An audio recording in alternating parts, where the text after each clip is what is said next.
25 जून संविधान हत्या दिवस म्हणून ओळखला जातो. पण का?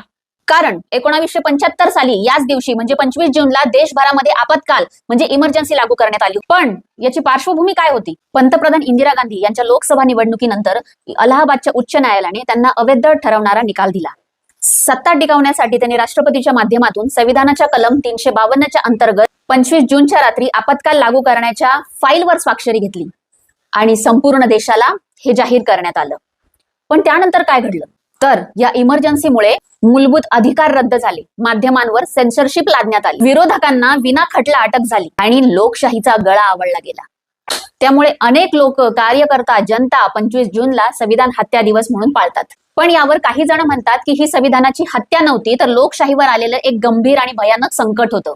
तुमचं मत काय? याला संविधान हत्या दिवस म्हणावं की लोकशाही संकट दिवस म्हणावं?